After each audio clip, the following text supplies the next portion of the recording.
Hello, everybody. I'm Christopher Holmes. I'm senior programmer for the RiverRun International Film Festival. Thank you all for joining me today. And I'm delighted to be joined in this Zoom conversation by our Emerging Master Award honoree this year, Finnerty Steeves, who is the writer and star of a film called Before, During, After, which will be showing the second weekend of the festival in Greensboro at Red Cinemas. So we had Finnerty here. The film was actually meant to world premiere at RiverRun last spring before we had to cancel. We were able to do an encore presentation of it in the fall in Winston, but we're thrilled that she's going to be able to come back down and accept this award and do another screening with us. So welcome, Finnerty. How have you been? Well, I've been great, Chris. Thank you so much. I guess we can just kind of start a little bit with the early years. If you could just walk us through, what hooked you on performing in your youth? Was there a specific film or theater performance, or was it in the family? How did you get into the arts? I um I was a very painfully shy kid actually, and it was, I was really silly and stuff at home, but any kind of, I still to this day, I still get like shy and nervous about, this kind of a thing. And even like, people think like I can perform in front of thousands of people and, an off-Broadway theater or regional theater. And then as soon as I have to sort of raise my hand in some sort of group thing, I get all nervous. It's really strange. But I since learned that's actually very common with a lot of actors to be painfully shy.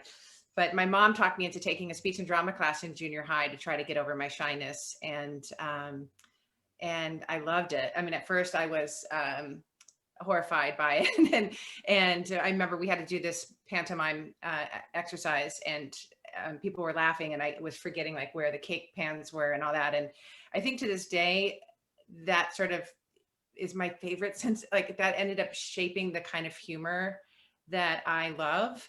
And it's that sort of vulnerable, that place that's very vulnerable where someone is earnest and trying their best. I've always found that kind of humor really, really moving. And so, and I think a lot of it comes from that, from that sort of first performance of being with everyone was cracking up. I wasn't necessarily giving permission and was not really in the right headspace to be okay with it at that younger age, but there was a part of me that understood that as probably to this day one of the funniest things I've ever done, was this earnest baking of a cake, that pieces of that were just floating in the air, and tears in the eyes and whatever. But I think once I made the shift of giving permission to be viewed in that way, and then I sort of became addicted to that idea of that, and have always sort of had that as a sense of humor with all the pieces that I gravitate to. And I went to a great high school. My junior high school teacher ended up moving with me to the same high school, and she was wonderful. And I remember going to a student camp. I was invited because of student council to go to this camp for Red Cross, and we had to sit. All the campers were not interested in this sort of speaker that came to talk to us about our dreams, and everyone was like half asleep because they'd been up all night. And this guy in a too tight shirt, basically was talking about like, what do you want to do? If you could do anything with your life, how do you want to spend it? And I was like, basically wanted to be Laverne and Shirley. I was like, I wanted to, I want to do something like that. But I also felt guilty of like, is that really a career? And who am I to just sort of claim that? But then we went to see a play. I grew up in Southern California, and we drove into Los Angeles to see a play at the Mark Taper Forum called The Ghetto. And it was about the Holocaust. And Ron Rifkin was in it. His performance was so incredible.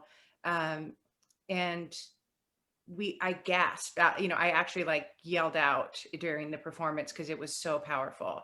And I remember like people could barely clap at the curtain call because it was just it was such a moving play. And I remember thinking like, I want to do this. I want to tell stories. Like I want to be able to tell stories and move people. And it was shortly after that I sort of declared that I would be an actor. I think I had like 1 or 2 high school plays under my belt, and that was it. But I was just like, I want to do this. And I don't know that I necessarily knew, I think it was just because I didn't know even other parts of storytelling at that point, in terms of being a writer or producer or, stage manager, or like, I didn't really understand all that yet, but I just knew I wanted to be a part of that and sort of declared it without really any business doing that, without any talent necessarily, other than just sort of like passion and determination. And I think I think that still rules me. I do think I'm probably more stubborn than talented, but I just sort of insist that there's room for me in this business. And I don't. I think that's one of the reasons why I'm so moved by this gesture from you guys, even at my age. To say that I'm emerging at my age now, and it means so much to me, more than you know. Do you remember what was, you said you were a kind of a shy person early on. What was your first experience performing in front of an audience? Do you remember what that was? I think in high school, what was the first play? Oh, Flowers for Algernon, maybe a play called Flowers for Algernon. That was, I think, my very first play, or maybe it was Wild Oats, a play called Wild Oats, a really funny Western, like silly Western. It was one of those two. Okay. In high school though, but it wasn't until I went off, I decided that I was going to study it in college. And I remember we had this lovely guidance counselor who was like, well, you can't just be that, like, what's your backup plan? And, just really confidently, I was like, I will never make it if I have a backup plan. So, so I didn't have a backup plan, and I went to Cal State Fullerton for undergrad and just had a really incredible education there. And then went on, I took a little bit of time off before that and graduate school at American Conservatory Theater in San Francisco. I wanted to sort of wait to figure out what I didn't know and where I needed help. And I was glad I did that. So I was a little bit older going to graduate school. And it was a really great experience. And speaking of college and the West Coast, tell us about Elysium. So for graduate school, my ex and I, I got into school in San Francisco, and it was right during the peak of the .com situation. And so we were living in a tiny, tiny room that was basically a little bit bigger than the size of our bed. I mean, I would have to sit on the edge of my bed for my desk to try to get work done. And the rent was going up again. It was just insane. And my ex at that time said, I wish we could, just live on a boat. And I was like, I'll live on a boat. What? I was like, yeah, why not? Because I was in school 6 days a week anyway, and I was rarely home. So I was like, let's do it. So without even really knowing, which is sort of the best way to do things sometimes, is if you learn too much, you get too scared. But we put everything in storage and bought a 32-foot sailboat, and just sort of assumed we could get a liveaboard without knowing, and then we realized that the waiting list for a lot of these marinas were like years long to get an actual liveaboard slip. And we were like, oh my God, what have we done?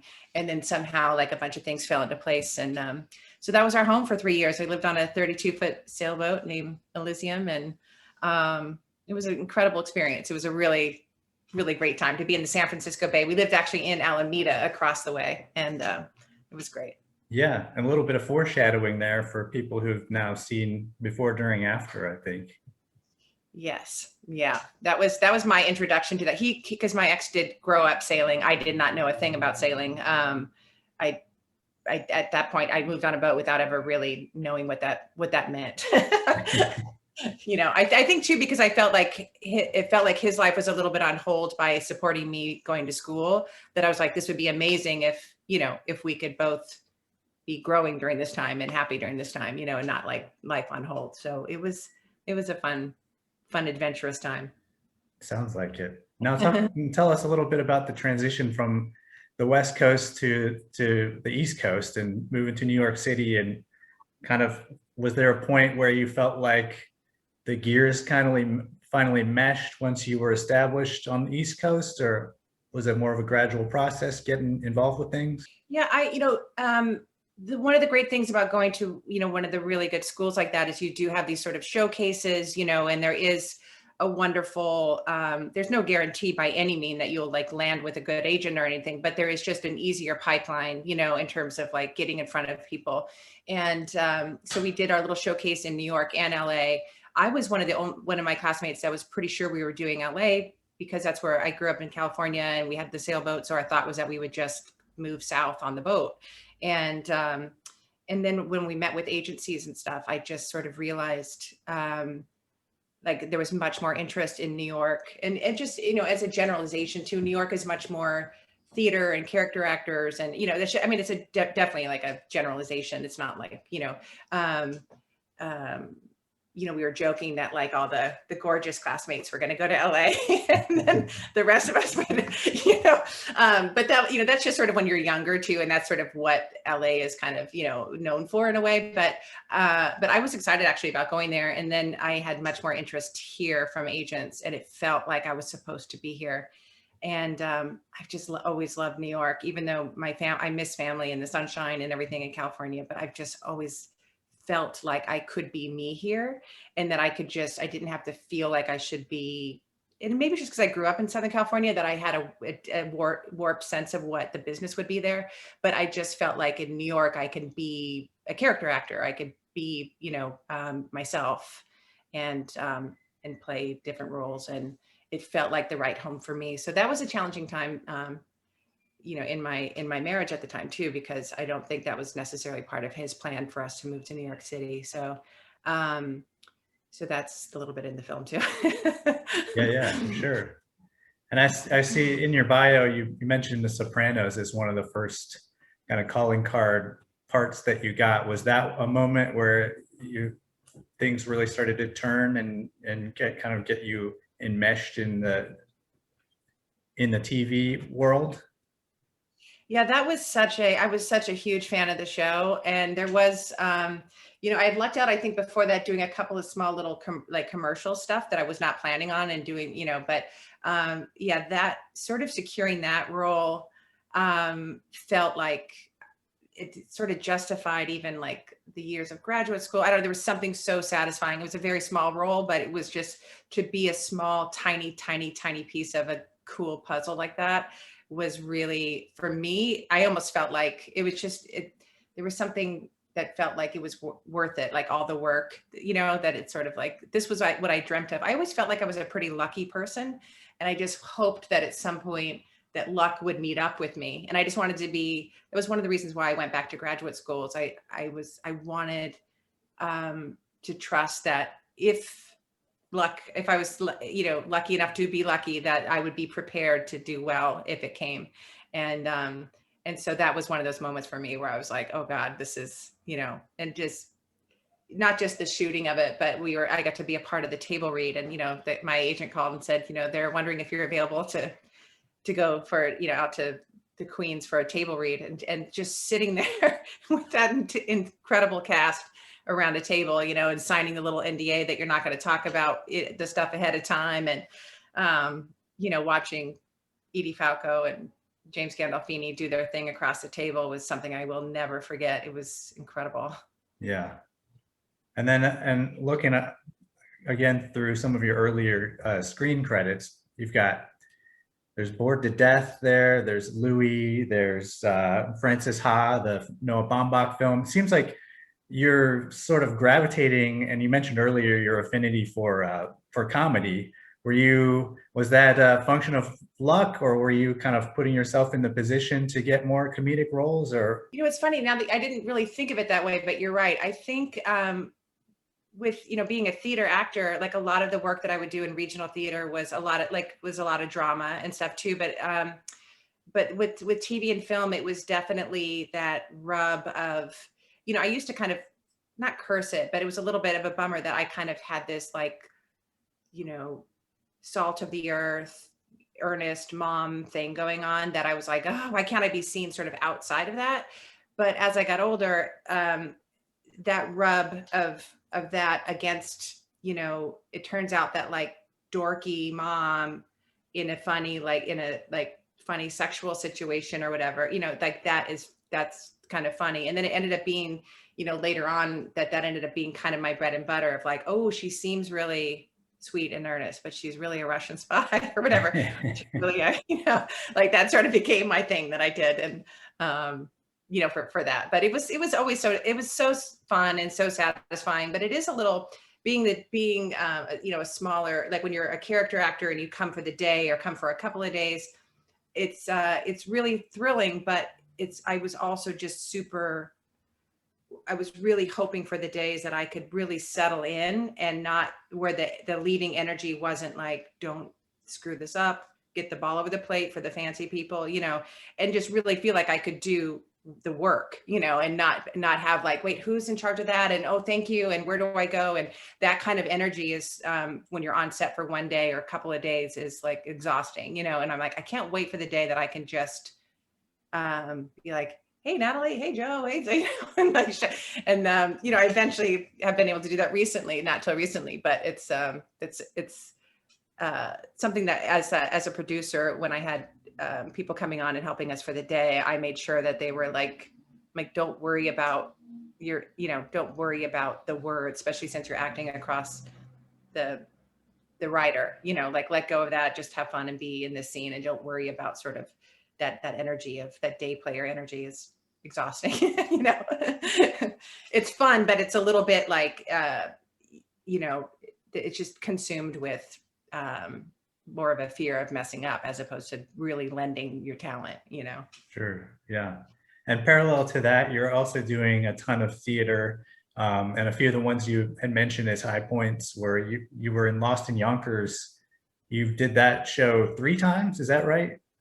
I did. It was, I played Bella in Lost in Yonkers by Neil Simon, and Neil Simon is like, you know, I think overrated. And, you know, I think, you know, the height of his popularity was sort of a little silly. And so people usually direct it in a really silly way, but he has a few plays that are just heartbreaking. And especially if they're beautifully directed, they can really, you know, it really does sort of fill that dramedy line, which I love so much, that line of things that are heartbreaking and also humorous. And it was a dream of mine to perform at the Guthrie Theater. Ever since my old high school drama teacher used to talk about the Guthrie and the Guthrie, the Guthrie, and I couldn't wait to someday perform there. And I really wanted to get on the old boards that, like, you know, such incredible actors stood on those boards. They ended up moving, they had a brand new space. And so I never got to perform on the old stage, but the brand new space, the brand new Guthrie, I was the second show there.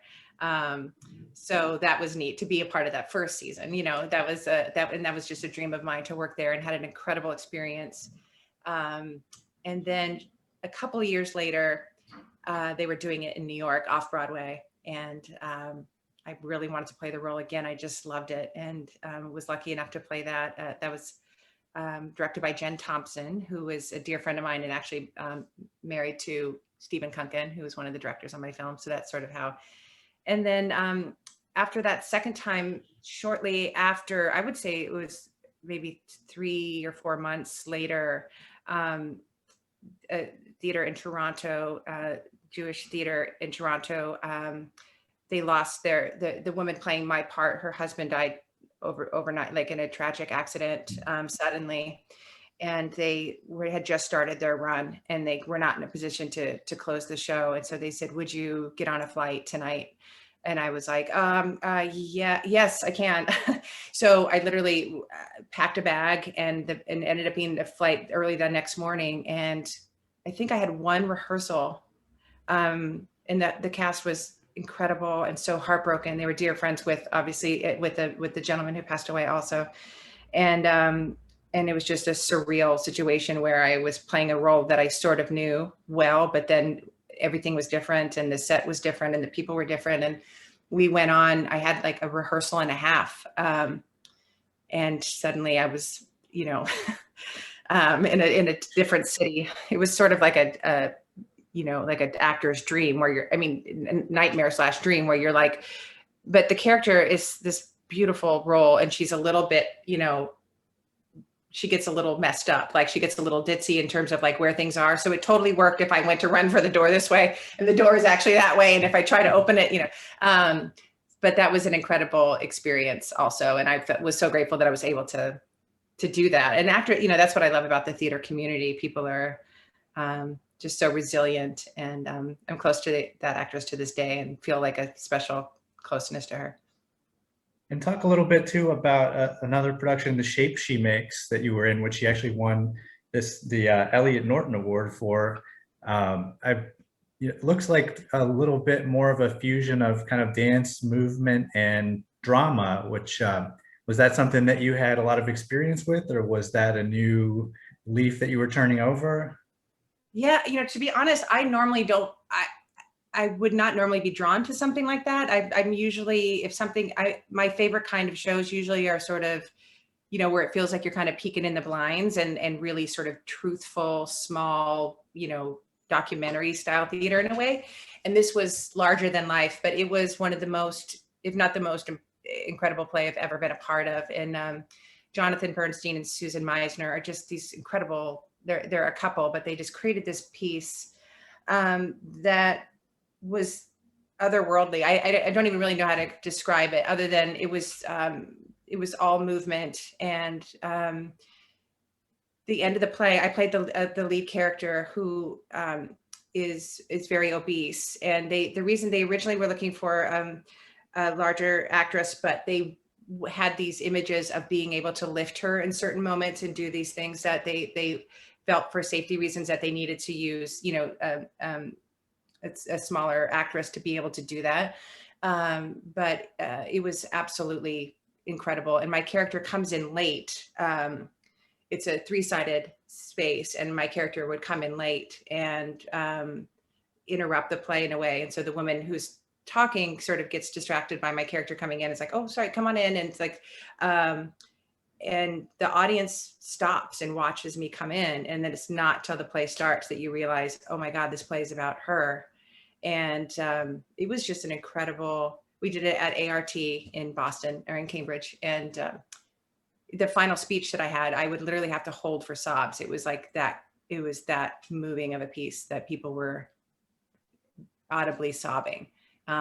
It was a beautiful, beautiful play. I was so bummed that we didn't actually end up getting another, there was talks of us moving, but sometimes that is so hard logistics of figuring that out. And we had such a short run that we couldn't get people there to see it. But I hope that we're able to do it again because it was just an incredible piece. It was really beautiful.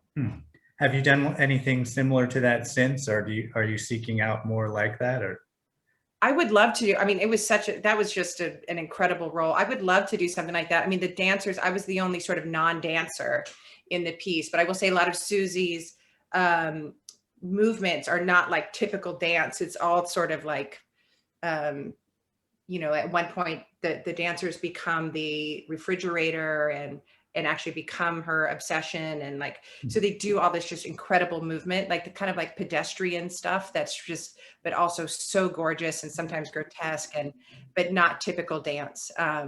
So I was able to do some of that with them, but I was mostly like the non-dancer in the group. Gotcha. Well, so this is a little bit more broad, but just curious, as you're building your career here, who are some of the performers that you're kind of using as inspiration or like artistic role models as you're sort of seeking out roles and trying to make strategic choices about your career? Oh, wow. I mean, Frances McDormand, I just, adore her. I just love that she just doesn't play the game that I feel like we're still supposed to play a little bit. And the more we have people like her and just sort of like insist on being like, enough as just a performer and not also like a social media star and a, glamour queen and all this stuff that I feel like we're supposed to do on some level. I just admire her so much. I think she's just incredible. And then we have to hit on Orange is the New Black. And I guess my first question there, I'm just curious, coming from an industry that's making great strides, but it's, a pretty male dominated society still. And then to be thrust into the middle of, so many great female performers and talent on screen and behind the camera. What was that transition like? That was, oh God. Well, it's funny because I had auditioned. Jen Houston is just incredible casting director. She brought me in a couple of times for a couple of other roles, and thank God I didn't get those. But when I saw this role, I was like, please God. I mean, this was just, and part of I never get to play like an inmate, usually, so this was like, oh my God. And the directions on it said, do not wear makeup, do not style your hair. And I remember turning to my husband, I was so excited to go in that day. And I was like, this is what dudes must feel like, because it was not about at all about how I wore my hair or any of that. It was going to be completely about the acting. And I remember thinking like, I'm going to walk there. Cause if I'm a little sweaty, it's even better, so I walked to the audition and I could not wait to go in and do it. And the writing on that show is so good. I tried not to want it that desperately, but I wanted this role so desperately. And I thought, I knew that it went well, and I could tell from their faces that it went well. And I was like, I feel like I could do one more. And she's like, we don't need one more unless you, I was like, I feel like I could do one more. She's like, okay. So I did it one more time. She's like, great, we're done. And then she said, do you want to know what the crime is? And I had a feeling it was bad because they didn't tell us what the crime was when we auditioned. And she told me, and I was like, oh God. Oh God. So that was the most exciting and I feel like in our business, we're lucky enough to either have, we get to either be a part of a really cool puzzle, like Soprano, you're part of something really exciting and you're a tiny, tiny, tiny piece of it, or you get an incredible role, or you work with really great people like that. You don't get all three really ever. And maybe a couple times in your life. And that was one where it was like all three, and to be a part of that legacy and, Genji Cohen's world. And it just is such an incredible, groundbreaking show. And it was just so humbling. And it was amazing because season 6, they go to maximum security. So even what was kind of fun is that even some of just in terms of the logistics, some of the women that had been on the show from the beginning, because it was a new set, we were in maximum security now. They were even like, wait, where am I? Like, where's the dressing room? Like they were even turned around. So that was kind of fun too. It wasn't like, but I was definitely stepping into their world. And it was just incredible. I didn't get to play with as many people as I wanted because my character was, not liked by very many people. So I had to be in sort of groups that were safe groups like church and stuff like that. But yeah, to be you're not in lockdown on that production, but it must be quite claustrophobic to be in that space, and you kind of want to be faithful to what that experience would be like. Do they provide any kind of guidebook or kind of crash course on how to kind of approach playing an inmate or anything no, like that? and it was, I wasn't sure, I didn't want to be difficult too. So I wasn't sure what I was allowed to ask, and sort of how much I was supposed to know. Cause I know with a lot of the characters, they purposely don't tell you your whole arc so that you're not anticipating, and they want the audience to be excited, and surprised. So they don't always give you that much. So on purpose, so I had to kind of make some decisions about Beth that she was, I was doing all this research on postpartum psychosis, which I didn't know anything about at all. To be honest, I thought I knew about postpartum depression, but I didn't know about postpartum psychosis. And I'm like, why are we not all talking about this more? It is such a problem. So I just sort of made decisions. And then I remember checking in with Lisa Vinicore and saying like, this is what I'm doing. Is that all right? And yes. And so I would just kind of check in but yeah, they don't, there's not really that much. So I just would do my own research on what it would be like to be, incarcerated. And I think also the nerves I had of just joining this group, even if I was trying to act confident, would totally show just the nerves of like my character who was constantly trying to fit in and not be harmed. And, a lot of to harm and hurt kill your children is like the worst crime of all. And so I was, to be honest, I was a little afraid of some of the fans because the fans are so incredible. And I thought, they were so, when they went to maximum security, like I remember one of the first, we had, there was a shot of us at the wrap party or whatever. And there was like a lot of the new people. And some of the fans were like, who are these people? We don't want them. We want them, cause they're so loyal. And I was like, oh God. And then once they learn my crime, they might, hate me, but they were so incredible. They were really, ended up really getting behind, Beth should not have been in prison. She should not have been there. And her crime is horrendous. And there was not like, they were making that okay, but it was also like, one of the beautiful things about that show is, you fall in love with these women And then you don't know their crime a lot of times for a year, 2 years, 4 years out. And you finally learn, oh my God, that's what she's in there for? And like, we're all one bad friend away from being her. We're all one crappy dad away from that, from being that person. And, I think that's what was so incredible about the show, is that we all realize how we're all that we could be those people. And then with my character, though, in the very first episode, you find out what I did, and I'm like, give them time to like me first, and there was no time. So that was just beautiful writing, and that show is just, and I that's one, I think, being a part of that and being able to point to that at the end of the day was just really, I'll always be grateful for that. And your character on Orange is the New Black was guilty of a particularly stigmatizing kind of crime, as you said. Was it really intense to get yourself into that headspace every day working, and also to come back out of it at the end of the day? Yeah, it was. It was. That was one of the exciting things, though, about getting the script. You sort of know that you're in that episode, and then you read and you go, oh gosh, all right, this is what we're doing. And I think because of so much time had passed, it had been like 16 years since her crime. So even though she's living with the pain of that, I think the character is in so much denial, I think, that I didn't necessarily have to go there every episode. It wasn't like, something like Tasty's character, for example, or something, who had to sort of like live in it in the moment. My character had built up a certain kind of defense mechanism, I think, over time. So it wasn't really like having to go there, but it was heavy to even just research that topic was just heartbreaking. And, if anybody ever, as an actor, if anybody ever looks at your computer to see the subjects of things that you research, they must think you're bonkers, the kind of stuff that you're looking up.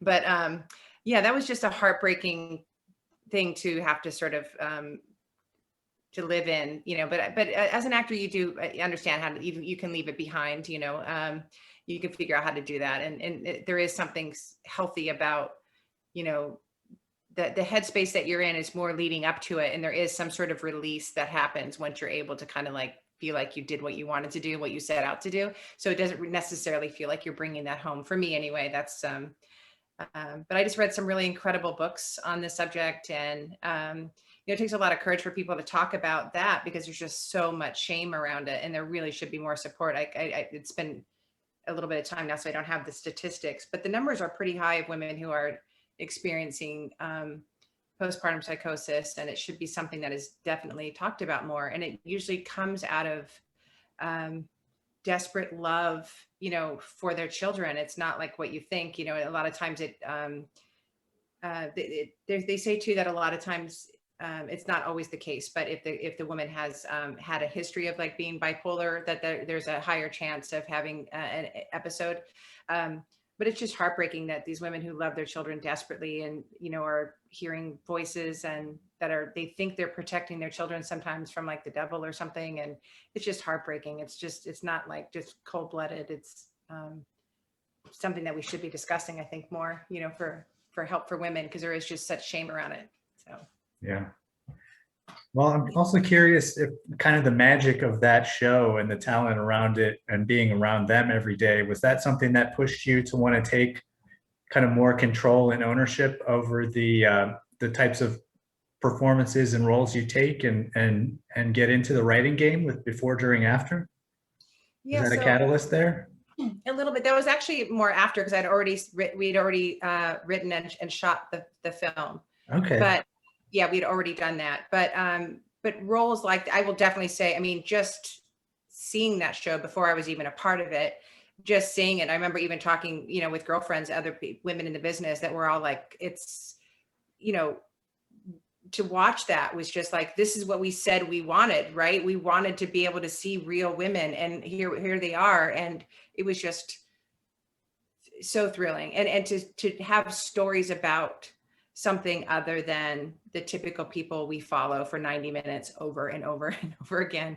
I've always been a fan of independent film. And I remember the first time I saw Real Women Have Curves, and I remember going, wait, we're going to follow her? This story's about this girl?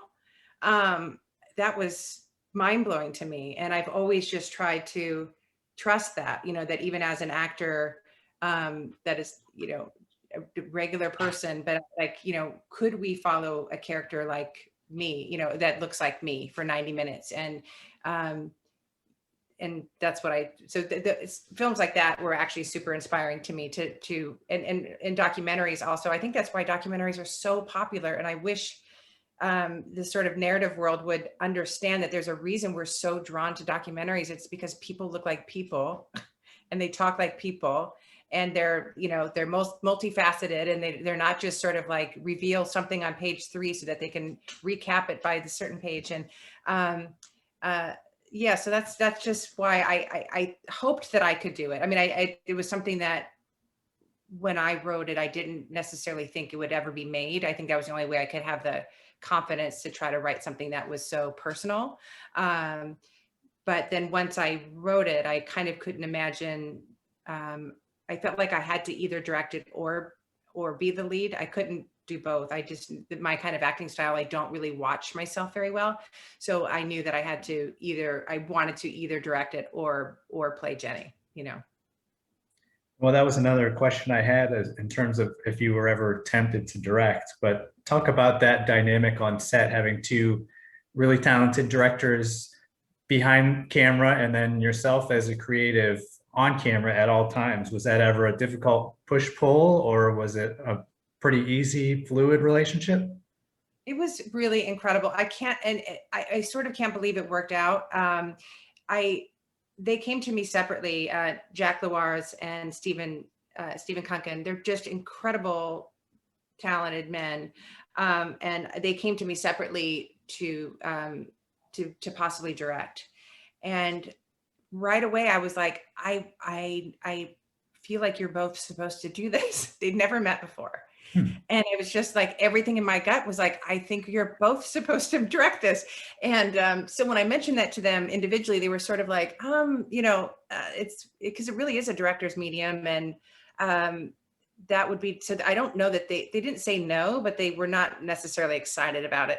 And I said, you know what, let's just meet for a drink. So we met for a drink in Brooklyn. And Jack's wife is Katie Lewars, who is a dear friend of mine. That she's the one who sort of who came to me, and she produced with me. And so the four of us sat in a booth at a bar in Brooklyn, strangely on my old wedding anniversary, which happened to be which was a little bit weird. So I reclaimed that day as a different kind of a day. But we sat in a booth and talked about film in general, and Steve's career and Jack's career, and Finn's film, and what if we did this, and that'd be so cool. And then suddenly, like, how's October? And then we were hugging it out, and we committed to doing it. So it is a quadrillion things could have gone wrong, and they were just incredible. I still can't believe I was able to sort of talk them into it. They were just so wonderful. Like, Steve is just an incredible actor. Also an incredible photographer also. So he has that eye also, but is really comes at it from an actor's point of view and storytelling kind of in that way. When he sat down with me, he had the full 3-ring binder with like Jenny's journey and, all this kind of stuff. And then sitting down with Jack, he's an incredible, he's one of the top colorists at Technicolor. So he had all these incredible ideas for visually and like how we could do this nonlinear story with, being able to do subtle changes with the color, and that we may not even notice it, but that we could tell that we're jumping around in time with the color palettes. And so they just worked so beautifully together. And in the beginning, I know the first day I was kind of like, as a producer, am I in charge of sort of setting this up or whatever?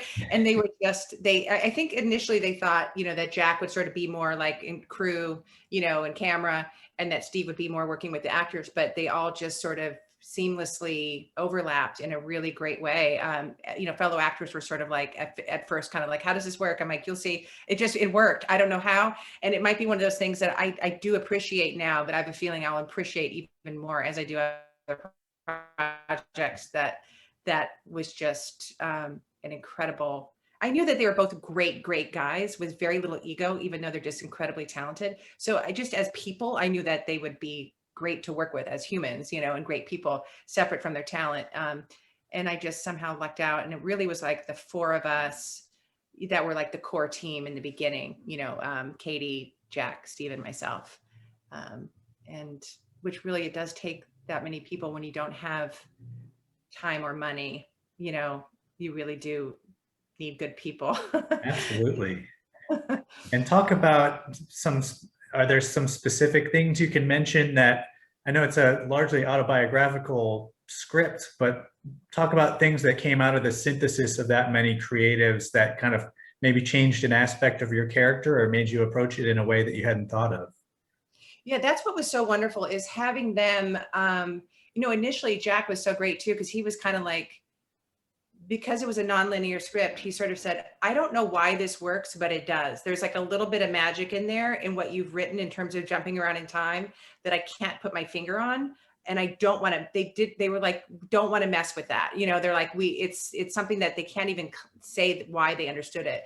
And so they were really respectful of that. But at the same time, because it became ours and then not my story anymore, there was so much that, I mean, even just logistics in terms of like, I was like, had a massive cast, a trillion locations, I was like, and then they're at this place, because I didn't have to really think about like how that really works. So then we were able to like, oh, what if that were at the diner also? And I'm like, oh, that's great. So there's just so many things that logistically we were able to, just in terms of saving time and money that we did. They were so great at helping me understand also like where we were in Jenny's emotional journey, like, even though maybe on that particular time, that where if I'm hooking into something emotionally, let's say they might be like, Finn, because of where we are in the story, we've watched you here, like we're ready for Jenny to be here. And they were always reminding me of that, which was just incredible. And really had a sense of, and it was cool also having, because in all honesty, I really thought I would have a female director. Initially, that was just sort of, I assumed I would, because it was a personal story and, about a woman's journey. And it ended up being more about finding your people that were family, friends, favors, is really what it came down to in terms of really being able to do this on such a small budget. But because it was Jenny's side of the story and it is ultimately a memory, and that it was great to hear from a guy's point of view too of certain things, and it was funny too, because the guys would sometimes take Jeremy off, to talk about something. And I'm like, what are you guys talking about? What are you talking about over there? And they're like, it doesn't matter. I'm like, no, it does. That's my story. And they're like, this might be something that Jenny doesn't know or understand. And I'm like, oh God. So that was kind of great. And we always wanted it to be, with the core four, the 2 women and 2 men, like even though this is Jenny's journey, we wanted it to never be, about Jenny's the good one, he's the bad guy. Like it should be about a woman trying to move forward when her marriage falls apart. But that we really wanted it to feel like, in our particular divorce story, everybody's divorce is different. Mine was, heartbreaking. Every divorce is awful. But we also, I really wanted people to feel for the David character, and it's in some ways not fair to him, because we reveal very shortly really close to the beginning that he has an affair. And, that's stacking the deck obviously against him a little bit for people to be like, yeah, David, but I also wanted it to be that people could see themselves in the story or like relate to it in some way, even if it's like, oh God, that reminds me of my brother-in-law or whatever, like he loved her, but didn't know how to get out, or I just didn't want it to be really cookie cutter. And the guys really helped me with that so much, with clocking where we both were in it. And I thought they did such a great job with that. Yeah, and that makes a lot of sense too. And this is a little bit of a RiverRun trivia question, but I heard that there was a little bit of an Alan Cumming, another one of our honorees this year, was there's a little bit of overlap between the both of you in terms of the writing of this. Yeah, so I was trying to write this in pieces, and I was sort of determined to get my first draft done, before my daughter came, which that did not happen, but that was the goal, was initially to try to get that done. So I was pregnant and I was living downtown and signed up for this writer's room, and I would see him there, and it was not a place to network by any means. It would be really unprofessional for me to be like, but I was very aware on the days that I would see him working, and sort of dreamt of working with him someday or overlapping in some way. So I would see him sometimes in the only place you could really sort of chat would be in the kitchen area where, everyone's not necessarily with their head down getting work done. And I didn't want to be totally strategic and time out a coffee warm up when he was in there. But it was really neat to see that he was, being honored this year as well. And it felt some sort, like, I feel like now, I'll have something to chat with him about. Yeah. You willed it into being. Yes, exactly. And talk about, you were ready to premiere this right as COVID-19 was hitting. And so the release of it has been a little stop-start and a little unpredictable, I guess. So talk about the process of now bringing it into the world under these conditions, and also what you've learned about it since in screening it for audiences in person and virtually. Yeah, we were, as we were so looking forward to what felt like was going to be the finish line, to finally be able to share the film. And, it felt like a perfect match to be with RiverRun. There was something about you guys and Chris, just your reply. You guys are so incredibly busy. And I just felt like you always gave such incredible respect to the filmmakers, even before they earned it, if that makes sense. Like, you didn't sort of wait to see, like, is this person worthy of my courteous reply?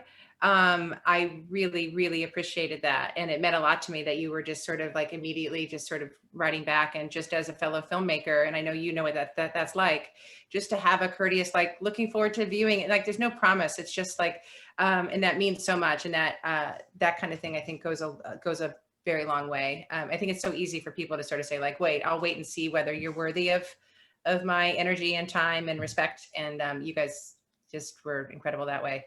And it felt right to our whole team to say yes to you guys as our world premiere.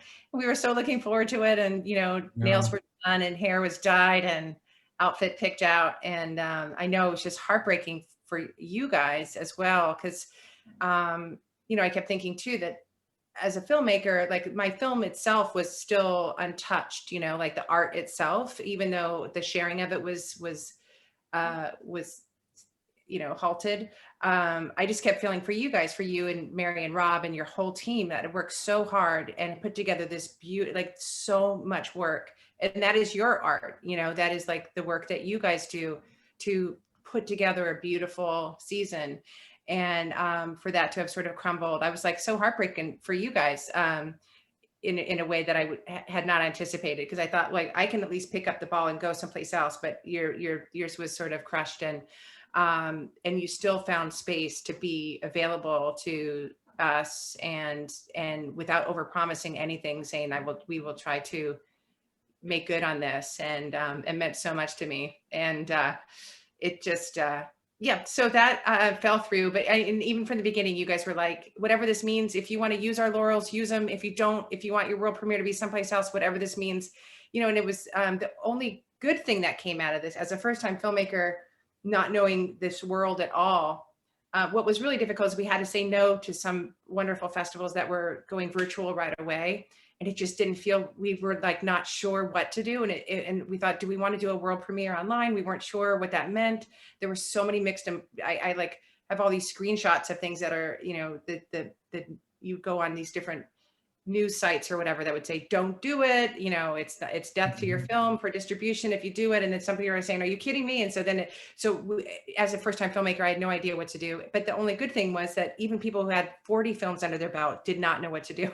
So that was in some way strangely comforting to be like, we all are lost here. We don't know what this is. And we're all just doing our best and trying to save ourselves and the film and do what's best. And I feel like the festival world really did a beautiful job at letting go of certain restrictions that they normally had, and really tried, the ones we were lucky enough to be a part of, really did a good job of saying, like, don't worry about that premiere status anymore. Don't worry about this, or we'll keep you in the loop. And I was really, really pleased with who we ended up sharing the film with, and was not what I imagined. I was planning on bopping around the world with the film this year and meeting other filmmakers, because I am, like I said before, like strangely shy, and to actually have something to talk about instead of just like, hi, I'm a, like, just like I didn't talk to Alan, to actually have something to talk about would have been really, really fun.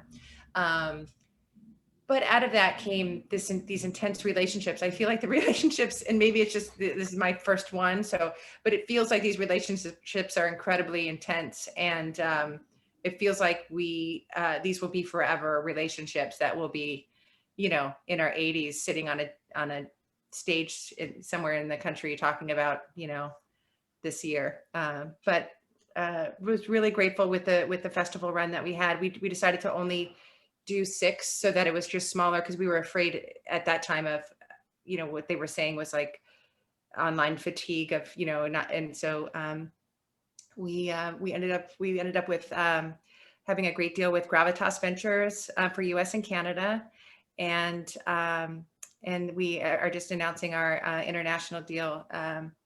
So that's like super exciting to be doing that. That's great. That's been announced, or that's in the works still?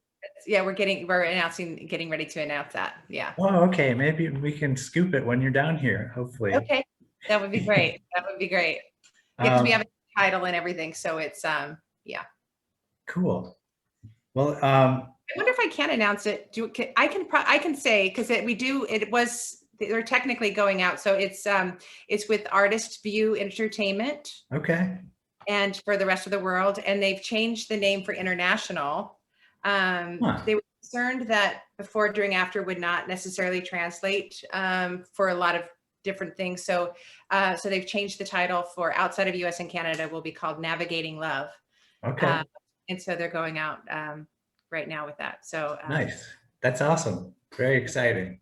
Thank you. Well, that's a good segue into my final question, which is, what's on the horizon for you? And where will we see you next? Well, the city is just getting back, which as an actor, I'm just dying to be a piece of somebody's puzzle right now. I'm available if anybody, fully vaccinated.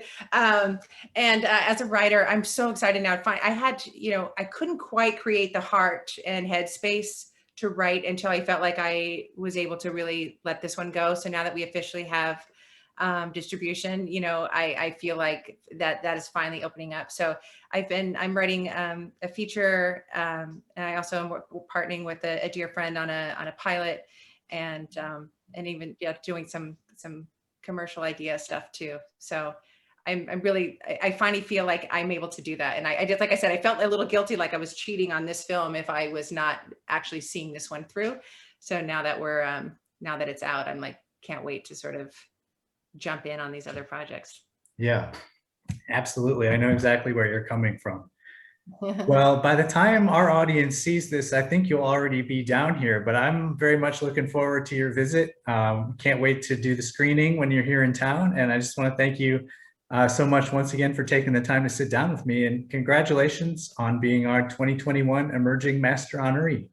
Oh, thank you, Chris. Thank you to you and Rob and Mary and the entire team. I am so humbled by this, and I am not lying when I say that, you guys offering this award to me has really made me super excited, and kind of like doubled down on myself in terms of like investing in future stories. And it means so much to me that you believe in me, and this is just such an incredible honor coming from you guys. Thank you so much. Oh, it's our pleasure. Thank you again. And we will see you soon.